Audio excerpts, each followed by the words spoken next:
Hello all, welcome to LTX classes. ఇప్పుడు మన LTX classes వాళ్ళు దివాళీని సెలబ్రేట్ చేస్తూ యూపీఎస్సీ ఇన్ఫైనిటీ విశాఖపట్నంలోని మన ఆఫ్లైన్ కోర్స్ అనేది ఉండిందనమాట. సో ఈ యొక్క పర్టికులర్ ఆఫ్లైన్ కోర్స్ మీద మీకు ఈ దివాళీ ఆఫర్స్లోని ఫ్లాట్ 10,000 రూపీస్ ఆఫ్ అనేది ప్రొవైడ్ చేయడం అనేది జరుగుతుంది. అండ్ అలానే ఈఎంఐ ఆప్షన్ అనేది కూడా ప్రొవైడ్ చేస్తున్నారనమాట. Usually 1 lakh rupees worth course అనేది 90,000కే ప్రొవైడ్ చేయడంతో పాటు ఈ 90,000 కూడా మంత్లీ 10,000 రూపీస్ పే చేసే విధంగా ఈఎంఐ అనేది కూడా ప్రొవైడ్ చేస్తున్నారనమాట. అయితే ఈ ఆఫర్ అనేది కేవలం రేపటి వరకు మాత్రమే ఉండబోతుంది. సో 15th నవంబర్ వరకు ఈ లోపలే మీరు త్వరగా జాయిన్ అయ్యే ప్రయత్నం అనేది చేయండి. సో కోర్స్ అనేది మీకు లైఫ్ టైం వ్యాలిడిటీ తోటి రాబోతుంది. ఓకేనా? సో అంటే మీరు యూపీఎస్సీ క్లియర్ చేసినంత వరకు కూడా వైజాగ్లోనే ఉన్న మన ఆఫ్లైన్ క్లాస్కి మీరు వెళ్ళొచ్చు. అలానే మీరు ఫ్యాకల్టీస్ తోటి ఏ డౌట్స్ ఉన్నా, ఏమైనా సరే, ఏమైనా హెల్ప్ కావాలన్నా సరే ఆల్వేస్ మన LTX ఫ్యాకల్టీ అనేది మీకు సపోర్టింగ్కి ఉంటుందన్నమాట. అలానే ఎవరైతే వైజాగ్ నియర్ బై రాలేరో అలాంటి వాళ్ళు ఆన్లైన్ క్లాసెస్ కూడా జాయిన్ అవ్వడానికి దివాళీ సెలబ్రేషన్స్లోని యూపీఎస్సీ ఇన్ఫైనిటీ ఆన్లైన్ కోర్స్ మీద కూడా మీకు ఫ్లాట్ 10,000 రూపీస్ ఆఫ్ అనేది ప్రొవైడ్ చేస్తూ ఈఎంఐ ఆప్షన్ కూడా ప్రొవైడ్ చేయడం అనేది జరుగుతుంది. సో 60,000 రూపీస్ వర్త్ కోర్స్ అనేది మీకు 50,000 రూపీస్కి రావడంతో పాటు ఈ 50,000 కూడా మీరు మంత్లీ 10,000 రూపీస్ ఈఎంఐ పే చేస్తూ కూడా క్లియర్ చేయొచ్చు అనమాట. అయితే ఈ ఆఫర్ కూడా మీకు కేవలం 15th నవంబర్ వరకు మాత్రమే, అంటే రేపటి వరకు మాత్రమే ఉంటుంది, చూసుకోండి. బట్ కోర్స్ వచ్చేసరికి మీకు లైఫ్ టైం వ్యాలిడిటీ తోటి వస్తుంది. సో దీని రిలేటెడ్ మీకు ఏమైనా ఎంక్వైరీస్ ఉన్నా, ఎలా జాయిన్ అవ్వాలి ఏంటి అని తెలుసుకోవాలనుకుంటే you can call to this number 7893899553. ఈ నెంబర్ కాల్ చేసి మీ డౌట్స్ అనేవి క్లియర్ చేసుకుని త్వరగా జాయిన్ అయ్యే ప్రయత్నం అనేది చేయండి. ఓకేనా? So before that I just want to, అంటే ఈ రోజు మనం themes in the world history session చూస్తాం, మీకు తెలిసిందే ఎలాను. సో దానికంటే ముందు I just want to convey my wishes to everyone. Like happy children's day. ఈరోజు జవహర్లాల్ నెహ్రూ గారు పుట్టినరోజు, అండ్ దాన్ని మనం చిల్డ్రన్స్ డే కింద సెలబ్రేట్ చేయటం అనేది జరుగుతుంది. సో మీరు కూడా, అంటే ఎవరైతే క్లాస్ అనేది చూస్తున్నారో కూడా అఫ్ కోర్స్ అందరూ కూడాను చిల్డ్రన్ అని లెక్కే. సో ఓకే, సో నా తరపు నుండి మీ అందరికీ కూడా చిల్డ్రన్ విషెస్. అండ్ అలానే మీరందరూ కూడాను స్పోర్టివ్ తోటి అండ్ అలానే స్పిరిట్ తోటి ప్రతి ఒక్క ఎన్సీఆర్టీ కూడా ఫినిష్ చేసే విధంగా ట్రై చేయండి. ఓకేనా? Wish you my best luck. Yes, so welcome to themes in the world history session. So already మనం నిన్న ఎంతవరకు వచ్చాం? జపాన్ లో ఏ విధంగా సివిలైజేషన్ అనేది స్టార్ట్ అయింది, చేంజ్ అయింది, మోడర్నైజేషన్ ఎప్పుడు వచ్చింది, అండ్ ఎకానమీ వచ్చేసరికి ఇండస్ట్రియల్ బేస్ అనేది ఉంటుంది, ఎట్సెట్రా. ఇదంతా కూడా చూడటం జరిగింది. అండ్ అలానే దాంట్లో కూడా చాలా వరకు కూడా ఇంపార్టెంట్ డైనాసిటీస్ అనేవి ఉన్నాయి. దాంట్లో one of the important dynasty వచ్చేసరికి మీజీ థింగ్స్ అనేవి కూడా చూసాం. సో అది ఏ విధంగా మీజీ రీస్టోరేషన్ జరిగింది అనేది ఈ రోజు చూడబోతున్నాం. సో అక్కడతోటే కదా మనం నిన్న క్లోజ్ చేయడం అనేది జరిగింది. So మీజీ restoration. సో చాలా వరకు కూడాను ఏంటి, ట్రేడ్ అండ్ డిప్లొమాటిక్ రిలేషన్స్ లో చేంజెస్ రావాలి అని చెప్పేసి అప్పట్లోని జపాన్ పీపుల్ వాళ్ళు చాలా వరకు కూడాను అంటే గొడవలు అండ్ ప్రొటెస్ట్ అవి చేయడం అనేది జరిగింది. సో ఆ పర్టికులర్ టైంలోనే 1853లోని యుఎస్ఏ ఏంటి అంటే Commodore Matthew Perry, okay, so Japan కి పంపించడం అనేది జరిగింది. ఒక పర్సన్ ని యుఎస్ వాళ్ళు 1853లోనమాట. ఇంకా గుర్తు పెట్టుకోండి, అప్పటికి మనకి ఇంకా even first war of independence అనేది కూడా అవ్వలేదు. ఓకే, సో దేనికోసం అంటే లైక్ జపాన్ వాళ్ళు ఏంటి అంటే open and trade relations, diplomatic relations అనేవి జపాన్ యుఎస్ఏతో ఒప్పుకుంటుంది అనే ఒక సైన్, ఒక ట్రీటీ అనేది చేసుకొని రావడానికి అని చెప్పేసి యుఎస్ఏ వాళ్ళు జపాన్ కి ఒక పర్సన్ ని పంపేయడం అనేది జరిగిందనమాట. which he did the following year. Japan lay on the route to China, which the USA saw as a major market. So వీళ్ళేంటి, చైనా క్రియేట్ చేసిన వేని వీళ్ళిద్దరూ కూడాను ట్రేడ్ రేట్ కింద యూజ్ చేసుకోవడం అనేది జరుగుతుందన్నమాట. అండ్ పెసిఫిక్ లోని వాళ్ళ షిప్స్ అనేవి ఎస్పెషల్లీ, ఎందుకంటే జపాన్ యుఎస్ఏ అనేది ఎంత డిస్టెన్స్ అనేది మీకు తెలిసిందే. కాకపోతే మరి అలాంటప్పుడు అక్కడ నుండి ఇక్కడికి షిప్స్ రావాలి అంటే అఫ్ కోర్స్ మిడిల్ లో వాళ్ళకి రీఫ్యూయలింగ్ అనేది జరగాలన్నమాట. ఓకే, సో ఆ టైంలోని వాళ్ళకున్న ఒకే ఒక కంట్రీ వచ్చేసరికి జపాన్ అన్నమాట. అండ్ అలానే హోలాండ్ కూడాను. ఓకే, సో అందుకోసం అని చెప్పేసి ట్రేడ్ రిలేషన్స్ వీళ్ళతో కూడా ఇంప్రవైజ్ చేసుకోవాలి, ఇంక్రీజ్ చేసుకోవాలనుకుంది యుఎస్ఏ కంట్రీ అన్నమాట. అండ్ దీనివల్ల యాక్చువల్లీ ఈ కొమోడోర్ పెరీ మాథ్యూ పెరీ ఈ కొమోడోర్ మాథ్యూ పెరీ అనే అతను రావడం వల్ల జపాన్ లోని చాలా వరకు కూడా అతను పాలిటిక్స్ లోని అంటే జపాన్ పాలిటిక్స్ లోని చాలా ఇన్ఫ్లుయెన్స్ అనేది క్రియేట్ చేయడం అనేది జరిగిందనమాట. సో అప్పటి వరకు కూడా ఎంపరర్ ఎవడైతే ఉంటాడో వాడికి లిటిల్ పొలిటికల్ పవర్ అనేది ఉండదు. నౌ ఇక్కడ నుండి వాడు ఏంటి అంటే రీఎమర్జ్డ్ యాజ్ అన్ ఇంపార్టెంట్ ఫిగర్. ఇప్పుడు ఏంటి అంటే ఎంపరర్ అనేవాడు మోస్ట్ పవర్ఫుల్ కింద అయిపోవడం అనేది జరిగిందనమాట. అప్పటి వరకు కూడా వాడికి లిటిల్ ఇంపార్టెన్సే ఉండేది, అంటే ఎక్కువగా పెద్దగా వాడిని కన్సిడర్ చేయడం కానీ ఎట్సెట్రా ఉండేది కాదు. కానీ మాథ్యూ పెరీ అనే అతను వచ్చిన తర్వాత యాక్చువల్లీ పాలిటిక్స్ లో చాలా చేంజెస్ వచ్చాయి. అవేంటో అనేది కూడా చూద్దాం, కంగారు పడకండి. 1868 లోనే వచ్చేసరికి ఏంటి అంటే మేజర్ మూవ్మెంట్ అనేది forcibly removed shogun from power and brought the emperor to ఈదో.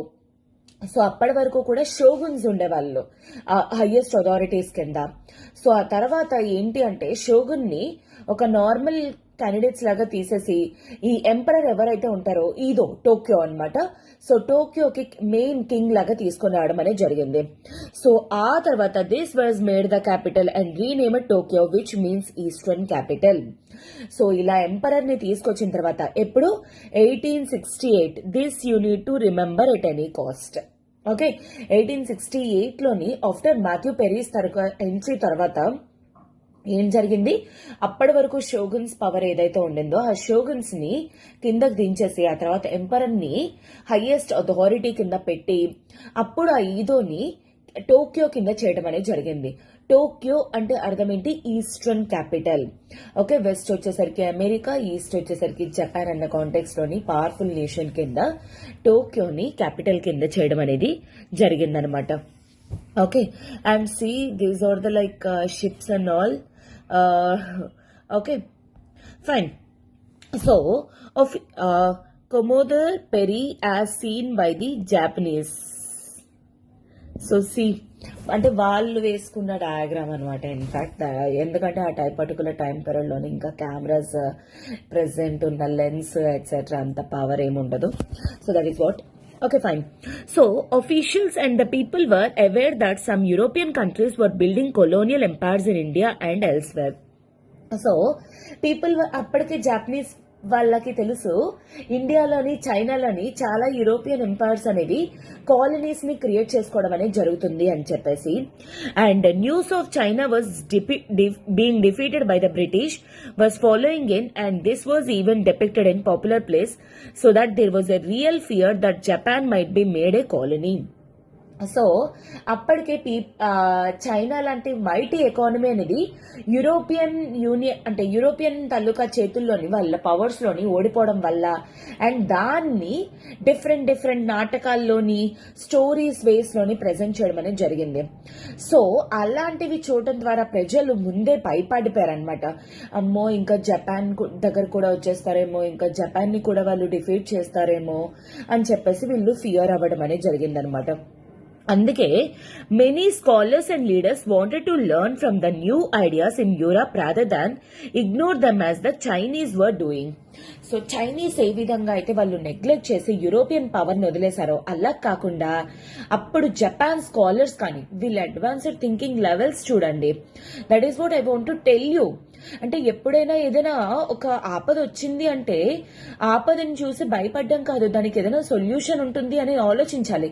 Similar way Japan వాళ్ళు ఏంటి అంటే యూరోపియన్స్ ని స్టడీ చేద్దాం, వాళ్ళు కూడా వాళ్ళ నేషనల్ ఫీలింగ్స్ కానీ ఎట్సెట్రా ఏ విధంగా రైజ్ చేసుకున్నారో అవంతా కూడా స్టడీ చేసిన తర్వాత మనం దానికి ఒక సొల్యూషన్ అనేది ఆలోచిద్దాం. మిగతా వాళ్ళలాగా చైనా ఇండియా లాగా మనం కాలనీస్ అనేవి అవ్వకూడదు అని చెప్పేసి వీళ్ళు స్కాలర్స్ వాళ్ళు స్టడీ చేయటం అనేది జరిగింది.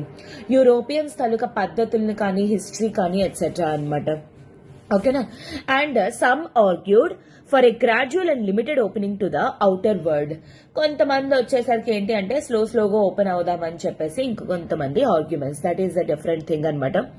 సో ఆ పర్టికులర్ టైంలోనే గవర్నమెంట్ ఏంటి అంటే ఫూకోకు క్యోహి అనే ఒక పాలసీ స్లోగన్ అనేది స్టార్ట్ చేశారనమాట. అంటే అర్థం ఏంటి? Rich country strong army. అంటే నేషనలిస్టిక్ ఫీలింగ్స్, పేట్రియాటిక్ ఫీలింగ్స్ ఇలాంటివన్నీ కూడా ప్రజల్లో మోటివేట్ చేయడానికి అనమాట. Okay, ఫూకోకు క్యోహి. Okay, and they realized that they needed to develop their economy and build a strong army, otherwise they would face the prospect of being subjugated like India. So వాళ్ళకి అర్థమైంది మన economy అనేది మనం strengthen చేసుకోవాలి, open up అనేది చేసుకోవాలి. Similarly మన ఆర్మీని కూడా మనం చాలా వరకు స్ట్రెంగ్థెన్ చేసుకోవాలి. అప్పుడే మనం ఏంటి అంటే ఇండియా లాగా ఆర్ చైనా లాగా కాలనీస్ లాగా అవ్వకుండా మనం స్ట్రాంగ్ పవర్స్ లాగా ఉండగలమని చెప్పేసి జపాన్ వాళ్ళు అప్పటికే దీన్ని రియలైజ్ అవ్వడం అనేది జరిగిందనమాట. సో అందుకోసం అని చెప్పేసి వాళ్ళు పీపుల్ ని చేంజ్ చేయడం కానీ కంట్రీని ఎంత వరకు చేంజ్ చేయాలో అంతవరకు కూడా ట్రై చేయడం అనేది జరిగిందనమాట ఎంపరర్ అనేవాడు. Okay, at the same time new government ఏదైతే ఉందో also work to build what they call the emperor system. So అప్పుడు ఎంపరర్ సిస్టమ్ కదా, ఈ కొత్త ఎంపరర్ అనేవాడు వచ్చాడు కదా. సో జాపనీస్ స్కాలర్స్ దీనికోసం ఏంటి use this term as the emperor was part of a system along with the bureaucracy and the military that exercise power. So వీళ్ళ కాంటెక్స్ట్ లోని emperor, military party and bureaucracy వీళ్ళందరూ కూడా form of system or government కింద అనుకునే వాళ్ళు అనమాట. And officials ఏంటి అంటే యూరోపియన్ మోనార్కీస్ దగ్గరికి పంపించేవాళ్ళు అనమాట. ఎందుకంటే వాళ్ళది ఏ విధంగా ప్లాన్ ఉంటుంది ఏంటి అవంతా కూడా స్టడీ చేయడం కోసం అనమాట. ఓకేనా. So which they plan to model their own. So అంటే ఆ విధంగా వాళ్ళది ఎలా అవ్వబోతుంది ఉండబోతుంది అని స్టడీ చేయడానికి etcetera. Emperor would be treated with reverence as he was considered a direct descendant of the sun goddess, but he was also shown as the leader of westernization. So actually emperor అంటే ruler ఎవడైతే ఉంటాడో వాడిని చాలా great respect తోటి చూసేవాళ్ళనమాట. ఎందుకంటే వాళ్ళకు ఒక belief ఉంది కదా, జపాన్ ని డైరెక్ట్ గా గాడే క్రియేట్ చేశాడు అండ్ ఆ డిసెండెంట్ ని సన్ గాడెస్ తాలూకా డైరెక్ట్ డిసెండెంట్ అని చెప్పేసి అందుకోసం. అండ్ తర్వాత he is the father of modernisation or westernisation అని చెప్పేసి వాళ్ళకి థింకింగ్ అనమాట. అండ్ వాడి బర్త్డే వచ్చేసరికి నేషనల్ హాలిడే కింద డిక్లేర్ చేయడం కానీ and western style military uniforms అవి తీసుకొని రావడం కానీ and issued in his name to set up modern institutions అవి కూడా ఇతని పేరు మీద ఓపెన్ అప్ చేయడం కానీ గట్టా చేసేవాళ్ళు అనమాట. The Imperial Rescript on Education of 1890 urged people to pursue learning, advance public good and promote common interests. So వీళ్ళు education institutions, modern education institutions అనేవి కూడా స్టార్ట్ చేసేవారనమాట. ఎందుకంటే వీళ్ళకి అడ్వాన్స్డ్ థింకింగ్ లెవెల్స్ అవి తీసుకొని రావడం కానీ అండ్ చదువుకోవడం అనేది కూడా వాళ్ళకి అలవాటు అవ్వాలి, పర్స్యూ లెర్నింగ్ అది కంటిన్యూ వాళ్ళు చెయ్యాలి అనే కాంటెక్స్ట్ తోని ఈ ఇంపీరియల్ రీస్క్రిప్ట్ అనేది కూడా పాలసీ అనేది తీసుకొని రావడం అనేది జరిగిందనమాట. సో ఈ బేసిస్ ఒక కొత్త స్కూల్ సిస్టమ్ అనేది స్టార్ట్ అయింది 1870s నుండి. అండ్ స్కూలింగ్ అనేది కంపల్సరీ బాయ్స్ కి గర్ల్స్ కి అనమాట. And by 1920 almost universal. So starting లో వచ్చేసరికి ఏంటి అంటే బికాస్ ఆఫ్ ఇన్ఫ్రాస్ట్రక్చర్ ఇష్యూస్ వల్ల చిన్నపిల్లలకి బాయ్స్ అండ్ గర్ల్స్ కి మ్యాండేటరీ. కానీ తర్వాత 1910కి వచ్చేసరికి జపాన్ లో ఉన్న ప్రతి ఒక్కరూ కూడా చదువుకోవడం అనేది మ్యాండేటరీ కింద చేయడం అనేది జరిగిందనమాట. అండ్ దానికోసం అని చెప్పేసి ట్యూషన్ ఫీ అనేది చాలా మినిమల్ గా పెట్టడం కానీ అండ్ కరిక్యులం వచ్చేసరికి వెస్టర్న్ మోడల్స్ బేసిస్ పెట్టడం. అంటే సబ్జెక్ట్స్ కానీ అండ్ టీచింగ్ వేస్ కానీ అండ్ ఏ విధంగా పీరియడ్స్ ని క్యాలిక్యులేట్ చేయాలి ఇలాంటివన్నీ కూడాను వెస్టర్న్ మోడల్స్ లో పెట్టడం అనేది జరిగిందనమాట. But by 1870s, while emphasizing modern ideas, stress was placed on loyalty and the study of Japanese history. Western వైపు షిఫ్ట్ అవుతున్నారు. సో దీని ద్వారా కొంతమందికి ఏంటంటే జపాన్ హిస్టరీని వదిలేస్తున్నామేమో, జపాన్ కల్చర్ ని వదిలేస్తున్నామేమో అని చెప్పేసి ఇంకొంచెం మంది ఏంటి అంటే హాస్టైల్ అయిపోవడం అనేది స్టార్ట్ చేశారనమాట. And the ministry of education వచ్చేసరికి ఈ కరిక్యులం మీద టోటల్ కంట్రోల్ ఉండేది. అండ్ ఏ బుక్స్ ని ఎక్కడ ఎలా పెట్టాలి అండ్ టీచర్స్ ట్రైనింగ్ ఏ విధంగా ఉండేది అని చెప్పేసి టోటల్ మినిస్ట్రీ ఆఫ్ ఎడ్యుకేషన్ చూసుకునే వాళ్ళు అనమాట. And what was called moral culture had to be taught, and texts urged children to revere their parents, be loyal to the nation and to become good citizens. So total textbook focus అంతా కూడా వాళ్ళకి ఏముండేది, first thing వచ్చేసరికి parents ని teachers ని వాళ్ళందరినీ కూడా చాలా great respect తో చూడాలి. అండ్ నేషన్ ని ప్రేమించడం కంటే ఇంకొక హైయెస్ట్ థీమ్ ఇంట్రెస్ట్ అనేది ఇంకొకరికి ఉండకూడదు. And at the same time వాళ్ళు ఖచ్చితంగా మంచి సిటిజన్స్ అవ్వాలి అని చెప్పేసి థీమ్ కానీ ఫోకస్ కానీ ఉండేది. కానీ ఇప్పుడు ఏంటి, మన ఇండియాలో చూడండి ఈ కాలం పిల్లలు, మీకు అందరికీ కూడా తెలిసిందే ఎంత దారుణంగా తయారవుతున్నారు అనేది. So actually it is very good that మీరు ఎన్సీఆర్టీస్ ని స్టడీ చేస్తున్నారు. ఈ +1 +2 అప్పుడు చదువుతున్నప్పుడే మీకు యూపీఎస్సీ క్లియర్ చేయాలి అండ్ పెద్ద పెద్ద థాట్స్ కానీ అండ్ అచీవ్మెంట్స్ కానీ ఇలాంటివన్నీ కూడా మైండ్లో పెట్టుకుంటున్నారు. కానీ so many people were there ఇంకా 5th క్లాస్ 6th క్లాస్కి రావట్లేదు స్కూల్లోనే వాళ్ళు. ఇంకా సిగరెట్లు తాగడాలు, స్మోకింగ్ చేయటాలు etcetera etcetera etcetera. And reels గట్ట ఇన్స్టాగ్రామ్స్ లోని గట్ట చూస్తే భయం వేస్తుంది లిటరలీ దట్ పెళ్లిళ్ళు చేసేసుకోవడాలు, టాటూలు, లిటరలీ మైండ్ అనేది చెదిరిపోతుంది అనమాట సీరియస్లీ. ఓకే, సో ఇలాంటి type of basic school education అనేది ఫస్ట్ ఆఫ్ ఆల్ మనం తీసుకుని రావడం అనేది వెరీ ఇంపార్టెంట్. అసలు ఎస్పెషల్లీ కరోనా వచ్చిన తర్వాత ఈ ఇంటర్నెట్, ఫోన్లు పీపుల్ చేతుల్లోకి, ఎస్పెషల్లీ చిల్డ్రన్ చేతుల్లోకి వెళ్ళిన తర్వాత చాలా చేంజ్ అయిపోయింది. కానీ మళ్ళా ఇలాంటివన్నీ రెడ్యూస్ చేయడం ద్వారా అండ్ పిల్లల్లోనే ఎస్పెషల్లీ ఆ నేషనలిస్టిక్ పేట్రియాటిక్ ఫీలింగ్స్ కానీ అండ్ ఒక జెండర్ మీద ఇంకొక జెండర్కి సెన్సిటివిటీ అనేది ఇంక్రీజ్ చేయడం అనేది ఇలాంటివి బేసిక్ టు బీ థింగ్స్ అనమాట. అసలు అలాంటివి నేర్పించాలి. కానీ ఇప్పుడు ఓకే, తల్లిదండ్రులకి అంత ఫోకస్ లేదు, టీచర్స్కి అంత ఫోకస్ లేదు. వాళ్ళు ఏం చదివేశారు, ఏం ఎగ్జామ్లో రాయిస్తారు, ఎన్ని మార్క్స్ వచ్చేసారు, వాళ్ళకి ఎంతవరకు బుర్రల్లోకి వెళ్ళింది, ఎంతవరకు అర్థమైంది, ఆ ఎస్సెన్స్ ఎంతవరకు నేర్చుకుంటున్నారు. Nobody wants that. So that is what actually biggest flaw in our India's education system నన్ను అడిగితే. Okay, whatever. సో జాపనీస్ వాళ్ళు వచ్చేసరికి ఏంటి అంటే చైనీస్ తాలూకా స్క్రిప్ట్ ని వాళ్ళు బోరో చేసుకోవడం అనేది జరిగింది సంథింగ్ అరౌండ్ 6th century అనమాట.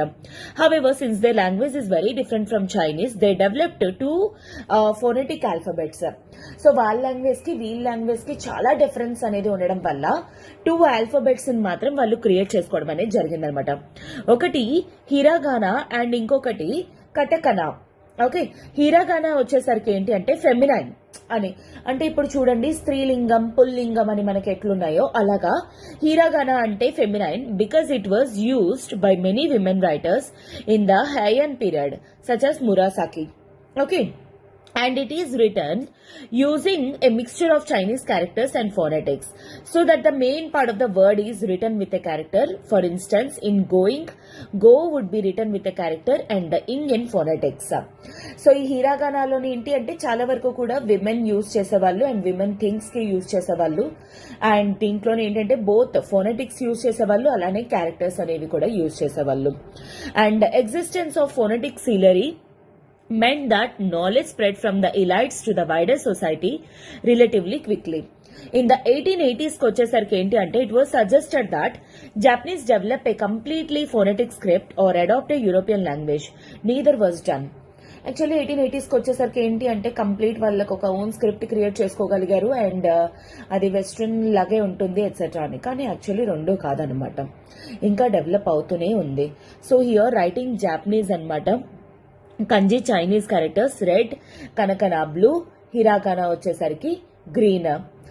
ఓకే, సో ఇక్కడ చూడండి దిస్ గ్రీన్ వచ్చేసరికి రెడ్ వచ్చేసరికి చైనీస్ క్యారెక్టర్స్ అనమాట, కంజీ క్యారెక్టర్స్ వచ్చేసరికి, వేరాజ్ రెడ్ వచ్చేసరికి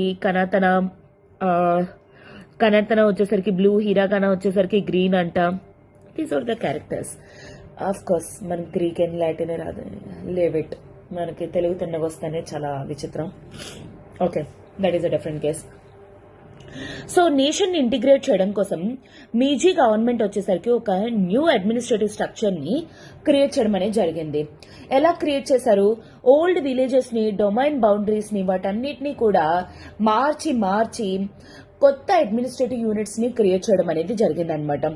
సో దాట్ అవి ఎందుకు క్రియేట్ చేశారు అంటే revenue adequate to maintain the local schools and health facilities.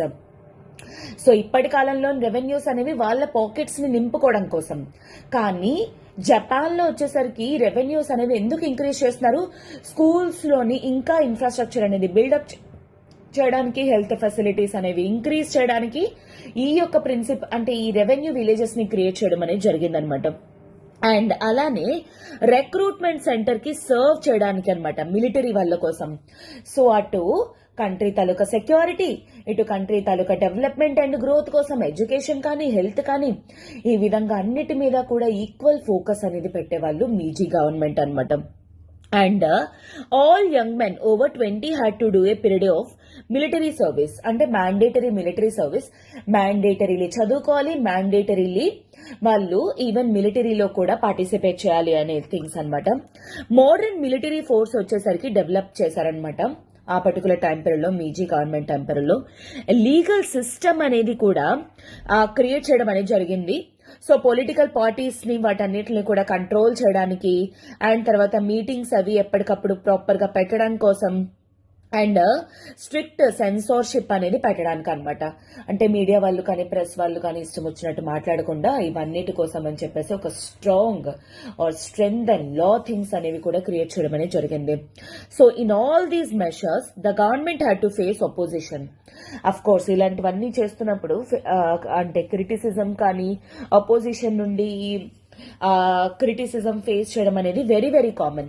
But still వాళ్ళు మాత్రం వాళ్ళ పనులు ఆపకుండా వాళ్ళు చేయడం అనేది జరిగిందనమాట. అండ్ మిలిటరీ అండ్ బ్యూరోక్రసీ వచ్చేసరికి ఎంపరర్ తాలూకా డైరెక్ట్ కంట్రోల్లో పెట్టడం అనేది జరిగింది. సో ఎందుకు అంటే this meant that even after a constitution was enacted these two groups remained outside the control of the government. ఎందుకంటే గవర్నమెంట్ కి అవుట్ ఆఫ్ లో ఉంచడానికి అనమాట, especially military and bureaucracy. In all these measures the government faced opposition. Similarly ప్రతి ఒక్క incident లో కూడా వీళ్ళు క్రిటిసిజం అనేది ఫేస్ చేస్తూనే ఉన్నారు. అండ్ డిఫరెంట్ ఐడియల్స్ కి మధ్య టెన్షన్స్ అనేవి ఉండేవన్నమాట. Democratic constitution and a modern army was to have far reaching consequences. So ఈ మోడర్న్ మెథడ్స్ అవి దే హ్యావ్ అంటే చాలా లాంగ్ టర్మ్ కాన్సిక్వెన్సెస్ అనేవి ఉండడం అనేది జరిగింది. Army pressed for a vigorous foreign policy to acquire more territory అనమాట. Okay, so వీళ్ళు ఏంటి అంటే మోర్ అండ్ మోర్ టెరిటరీస్ వీళ్ళ కంట్రోల్లోకి రావాలని చెప్పేసి స్ట్రాంగ్ మిలిటరీ పాలసీని ఫాలో అవుతూ ఉండేవాళ్ళు అనమాట. సో దానివల్ల చైనా తోటి, రష్యా తోటి వీళ్ళకి ఎక్కువగా వార్స్ జరుగుతూ ఉండేవి.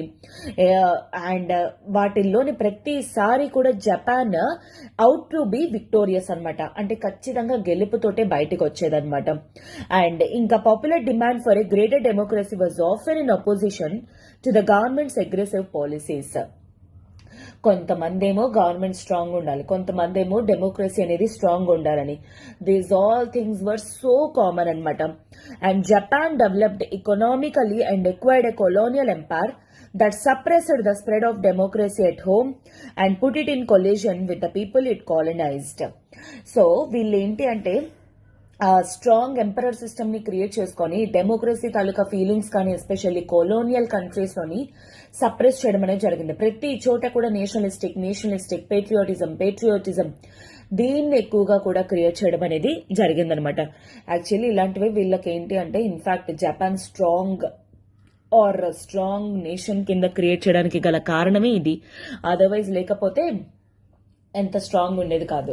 ఈవెన్ దో అంత చిన్న కంట్రీ అండ్ అంత ఎస్పెషల్లీ ఏంటి అంటారు దట్ మాటికి డిజాస్టర్ జోన్ లో ఉన్నా సరే, ఎర్త్ క్వేక్, వోల్కెనోస్ అలాంటి జోన్ లో ఉన్నా సరే వాళ్ళు అంత ఫాస్ట్ గా యాక్టివ్ గా ర్యాపిడ్ గా డెవలప్ అవుతున్నారంటే బికాస్ ఆఫ్ దేర్ పాలసీస్. నిజం చెప్పాలంటే నౌ మోడర్నైజింగ్ ది ఎకానమీ. వాళ్ళు ఏ విధంగా ఎకానమీని వాళ్ళు మోడర్నైజ్ చేసుకునే వాళ్ళు, ఎందుకంటే వాళ్ళ స్టార్టింగ్ లో agriculture, rice and wheat was their staple food. ఆ తర్వాత వాళ్ళు ఇంకా సూషి అనేది కూడా చేసేవారు, రా ఫిష్ అంటారు. So that things we already have discussed. So ఆ పర్టికులర్ ఎకానమీ నుండి వీళ్ళు ఇండస్ట్రియల్ ఎకానమీ కింద ఏ విధంగా చేసుకున్నారు అండ్ రెవెన్యూస్ అనేవి ఏ విధంగా ఇంప్రూవ్ చేసుకున్నారు, ఏ విధంగా ఎక్స్పోర్ట్స్ ఆర్ ఇంపోర్ట్స్ అనేవి చేసుకునే వాళ్ళు వాళ్ళ ఎకానమీని ఏ విధంగా మోడర్నైజ్ చేశారు అనేది చూద్దాం. సో మేజర్ రిఫార్మ్స్ లోకి వచ్చేసరికి ఇంకొక ఇంపార్టెంట్ థింగ్ ఏంటి అంటే ఎకానమీని చేంజ్ చేయడం అనమాట. సో అగ్రికల్చరల్ ట్యాక్సెస్ అవి వేయటం వల్ల ఫండ్స్ అనేవి రైజ్ చేసేవారనమాట.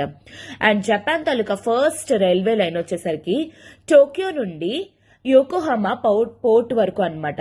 ఏ టైంలో 1870 నుండి 72 టైం పీరియడ్ లో లేట్ చేయడం అనేది జరిగిందనమాట. అండ్ యూరాప్ నుండి టెక్స్టైల్ మిషనరీస్ కానీ ఇవన్నీ కూడా ఇంపోర్ట్ చేసుకోవడం అనేది జరిగింది. అండ్ ఫారిన్ టెక్నీషియన్స్ ఎవరైతే ఉన్నారో వాళ్ళని తీసుకొచ్చి ట్రైన్ చేసేవాళ్ళు అనమాట. అండ్ అలానే వాళ్ళని తీసుకొచ్చి యూనివర్సిటీస్ లోనే టీచ్ చేయించడం కానీ, స్కూల్స్ లో కానీ, అండ్ జాపనీస్ స్టూడెంట్స్ ని బయట కంట్రీస్ కి పంపించడం కానీ చేసేవాళ్ళు. ఎందుకోసం వాళ్ళ తాలూకా కాన్సెప్ట్స్ అనేవి ఇక్కడ స్టడీ చేయడానికి, వాళ్ళ మెషినరీస్ టెక్నాలజీ అవి ఇక్కడ బిల్డప్ చేసుకోవడానికి అనమాట. ఓకే, 1872లోకి వచ్చేసరికి మోడర్న్ బ్యాంకింగ్ ఇన్స్టిట్యూషన్స్ అనేవి కూడా స్టార్ట్ చేయడం అనేది జరిగింది. అండ్ ఈ రోజుకి కూడా మీకు తెలుసు కదా మిత్సుబిషి అనే కంపెనీ, మిత్సుబిషి అండ్ సుమితోమో లాంటి కంపెనీస్ అనేవి సబ్సిడీస్ ట్యాక్స్ బెనిఫిట్స్ ఇవ్వడంలోని ఎక్కువగా చేసేవాళ్ళనమాట. సో దాట్ ఏంటి అంటే దేవర్ మేజర్ షిప్ బిల్డర్స్ అనమాట. So that Japanese taluka trade అనేది ఇంకా ఇంకా ఎక్స్పాండ్ అవ్వడం కోసం అనమాట త్రూ జాపనీస్ షిప్స్ ద్వారా. అండ్ జైబత్సు లార్జ్ బిజినెస్ ఆర్గనైజేషన్స్ అనమాట, ఇండివిజువల్ ఫ్యామిలీస్ కంట్రోల్లోనే ఉండేవి.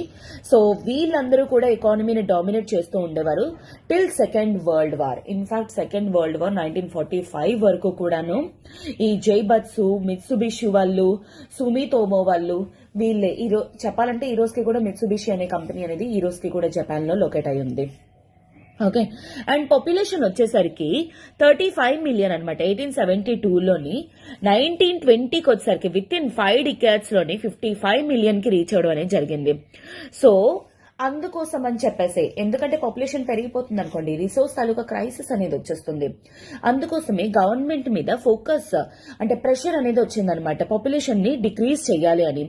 సో అందుకే they actively encouraged migration first to the northern islands of Hokkaido which had been a largely autonomous area where the indigenous people called the Ainu lived, and then to Hawaii and Brazil.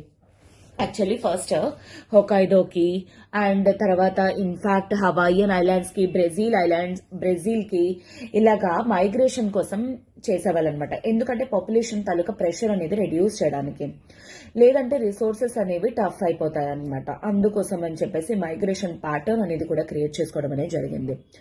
అందులో హొకైడోలోని అప్పటికే indigenous people అనే వాళ్ళు ఉన్నారనమాట, వాళ్ళే iNews అనమాట.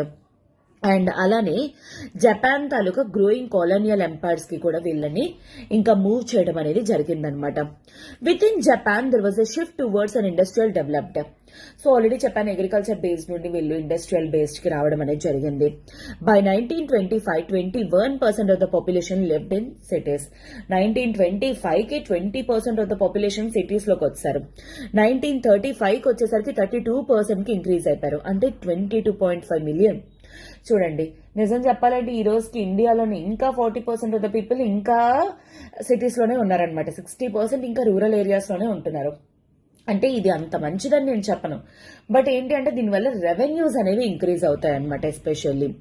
So now industrial workers condition అనమాట. So manufacturing sector లోని వీళ్ళ తాలూకా ఎంప్లాయీస్ అనే నంబర్ 7 lakhs 1870 నుండి 40 lakhs 1930కి రీచ్ అవ్వడం అనేది జరిగింది. నాట్ జస్ట్ 1 మిలియన్ నుండి 4 మిలియన్ కి రీచ్ అవ్వడం అనేది జరిగింది. అండ్ మోస్ట్ ఆఫ్ దెమ్ వచ్చేసరికి ఏంటి అంటే employing less than 5 people and using neither machinery Nar electric power. అంటే 5 మెంబర్స్ కంట లెస్ ఏవైతే ఇండస్ట్రీస్ ఉంటాయో అక్కడ వాళ్ళు బేస్ అయి ఉండడం కానీ, లేదు అంటే అలాంటి కంపెనీస్ లోని మెషినరీస్ కానీ ఆర్ ఎలక్ట్రిక్ పవర్ కానీ యూజ్ చేయడం లేదు. సో దట్ మ్యాన్ పవర్ ని స్ట్రెంథన్ చేసుకోవడానికి అనమాట. And half of those employed in modern factories were women అనమాట. మోడర్న్ ఫ్యాక్టరీస్ లో half of the members women ని, అంటే అటు విమెన్ పవర్ ని కూడా వాళ్ళు యూజ్ చేసుకోవడం అనేది జరిగిందనమాట. And as it was women who organise the first modern strike in 1886. After 1900 the number of men began to increase, but only in the 1930s did male workers begin to outnumber women. Starting లో women తాలూకా domination ఉండేది. ఆ తర్వాత 1930s 40s కి వచ్చేసరికి అంటే women కంట men అనే వాళ్ళు ఎక్కువగా పెరగడం అనేది జరిగిందనమాట. అండ్ ఫ్యాక్టరీస్ తాలూకా సైజ్ అనేది కూడా స్లోగా ఇంక్రీజ్ అవడం అనేది జరిగింది. ఈ ఫ్యాక్టరీస్ తాలూకా ఎంప్లాయీస్ అనే వాళ్ళు కూడా అలానే increase అయ్యారనమాట.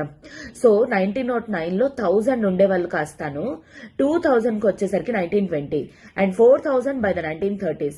At even in 1940 there were over 50 అంటే 5,50,000 వర్క్ షాప్స్ అనేవి ఉండేవన్నమాట. సో లైక్ 5 ఎంప్లాయీస్ కంటే లెస్ అన్నమాట. సో అక్కడ మెషినరీస్ ఉండేవి కాదు, ఎలక్ట్రిక్ పవర్స్ కూడా ఉండేవి కాదు. సో దాని ద్వారా ఏంటంటే ఫ్యామిలీ సెంటర్డ్ ఐడియాలజీ క్రియేట్ అవ్వడానికి గల మెయిన్ థింగ్స్ అన్నమాట. ఎందుకంటే విత్ ఇన్ ఫ్యామిలీ ఆ ఇండివిజువల్ ఫ్యామిలీసే వాళ్ళు టోటల్ ట్రేడ్ అనేది వాళ్ళు ఆర్గనైజ్ చేసుకునేవారు. So just as nationalism was sustained by a strong patriarchal system under an emperor who was like a family patriarch. So ఫ్యామిలీలో ఫాదర్ అనే వాళ్ళు ఎలానో అలాగే జపాన్ మొత్తానికి కూడా ఎంపరర్ కూడా అలానే పేట్రియార్కే అని చెప్పేసి వాళ్ళందరూ కూడా స్ట్రాంగ్ పేట్రియార్కల్ సిస్టమ్ ని క్రియేట్ చేసుకోవడం అండ్ దాన్ని అలా కంటిన్యూ చేయడం అనేది చేశారనమాట. ఓకేనా. ఈ విధంగా ఇండస్ట్రీస్ కానీ ఫ్యాక్టరీస్ కానీ ఇవన్నీ కూడా చాలా వరకు కూడా ఏంటి అంటే ఇంక్రీజ్ అయ్యింది.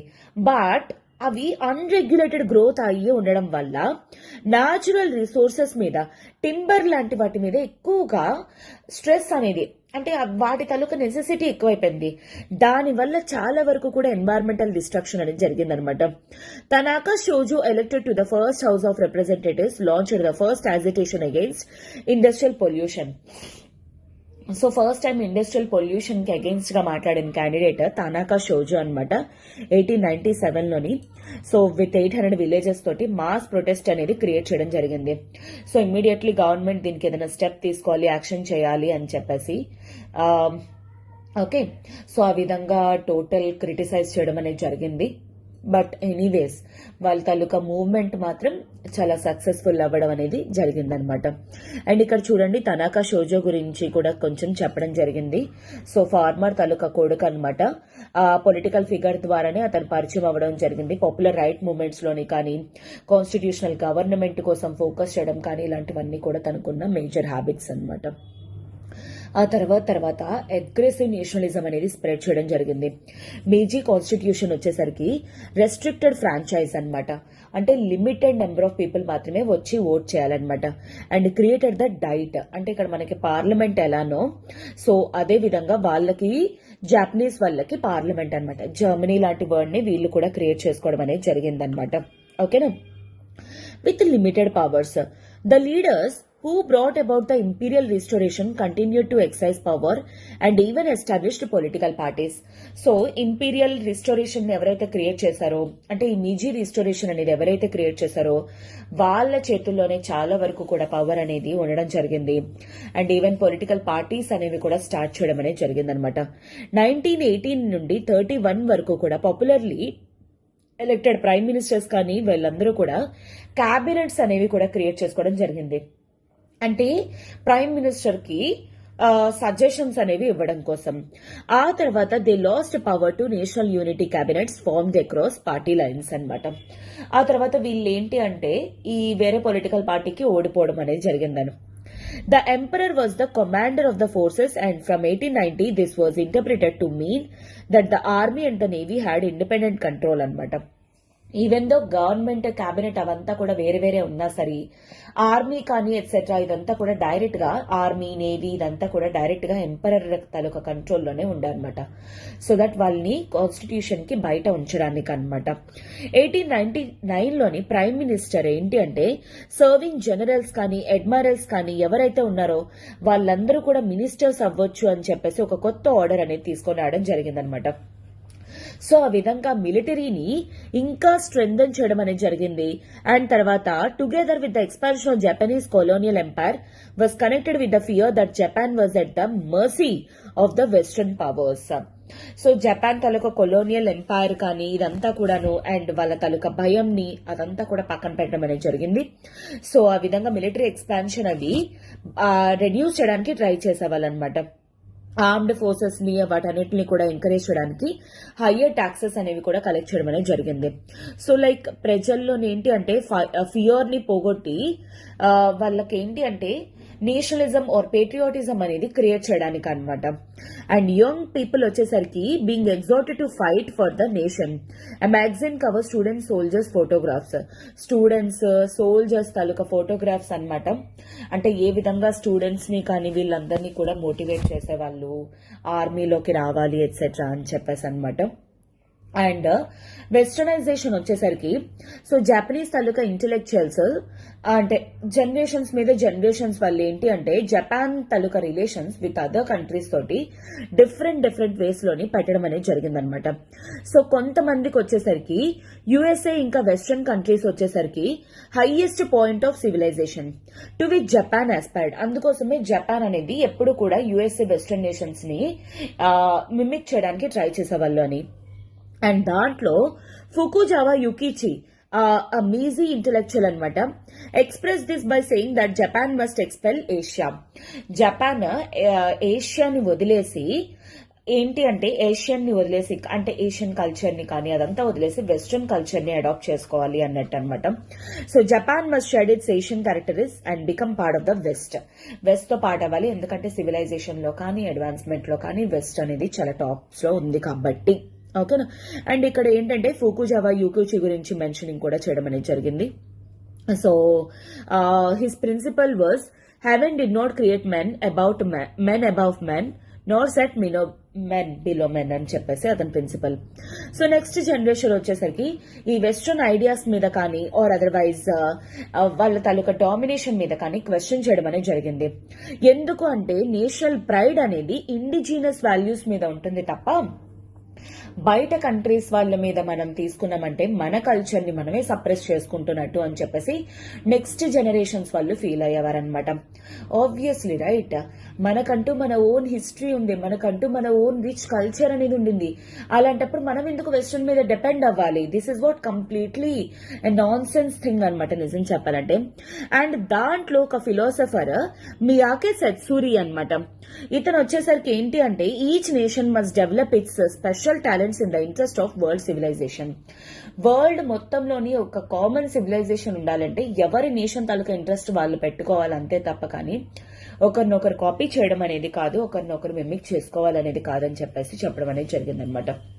సో అతను ఏం చెప్పారంటే ఒక పర్సన్ తనకు తాను ఒక కంట్రీకి అర్పించుకోవాలి అండ్ అలానే one self to the world అంటే టోటల్ వరల్డ్ కూడా తనని తను సమర్పించుకోవాలి అని చెప్పేసి చెప్పడం జరిగింది. అండ్ దాన్ని కొంతమంది కాంట్రాస్ట్ చేస్తున్నారనమాట. ఎవరైతే వెస్ట్రన్ లిబరలిజం కానీ and Japan base not on the military but on democracy, military మీద కాకుండా డెమోక్రసీ పైన జపాన్ ని క్రియేట్ చేయాలని కొంతమంది ఎవరైతే అనుకుంటున్నారో వాళ్ళ ఈ ప్రిన్సిపల్స్ ని క్రిటిసైజ్ చేయడం అనేది జరిగిందనమాట. రికీ ఎమోరీ అనమాట a leader of the popular rights movement was demanding constitutional government అనమాట. సో ఫ్రెంచ్ రివల్యూషన్ నుండి ఇన్స్పైర్ అయ్యాడనమాట ఈ candidate. Natural rights of a men కి న్యాచురల్ రైట్స్ అనేవి ఉంటాయి అంటే బోత్ మ్యాన్ అండ్ విమెన్ అనమాట. And of a popular sovereignty and spoke for a liberal education అంటే లిబరల్ ఎడ్యుకేషన్ కోసం కానీ డెమోక్రసీ గురించి కానీ రైట్స్ కోసం కానీ మాట్లాడేవాడు అనమాట. that would develop each individual. Freedom is more precious than order. Freedom అనేది చాలా చాలా ఇంపార్టెంట్. ఆర్డర్ అనేది అంటే సొసైటీలో ఒక ఆర్డర్ ని మెయింటైన్ చేయడం కన్నా ఒక పర్సన్ కి ఫ్రీడమ్ అనేది ఎన్ష్యూర్ చేయడం అనేది సో ఇంపార్టెంట్ అని చెప్పేసి మెన్షన్ చేశారనమాట. And others even advocated voting rights for women. ఇంకొంతమంది విమెన్ కి ఓటింగ్ రైట్స్ అనేవి కూడా ఇవ్వాలి అని చెప్పేసి చెప్పడం జరిగింది. సో దానివల్ల కాన్స్టిట్యూషన్ కి ఫైనల్లీ ఒక నామకరణం అనేది ఒక ఇవల్యూషన్ అనేది రావడం జరిగింది. ఆ తర్వాత ఇంకా కాన్స్టిట్యూషన్ ని క్రియేట్ చేయడం అనేది జరిగిందనమాట. Okay, so tomorrow we shall see the remaining part. Till then we shall take a break. Already like ఇప్పటికే రోజు మనం చాలా తెలుసుకున్నాం ఏ విధంగా చేంజెస్ అనేవి ఎకానమీలో కానీ పాలిటిక్స్ లో కానీ దిస్ టూ థింగ్స్ అనేవి వెస్ట్రన్ వర్సెస్ ఇండిజినస్ అనే థింగ్స్ అనేవి కూడా చూడటం జరిగింది. So with that we shall end up this session for today. Tomorrow we shall see again the remaining parts. Okay, ఇంకా మీజీ రీస్టోరేషన్ కంగారు పడకండి. It is not at over. Okay, so have a good day students. All the very best for your preparation and take care.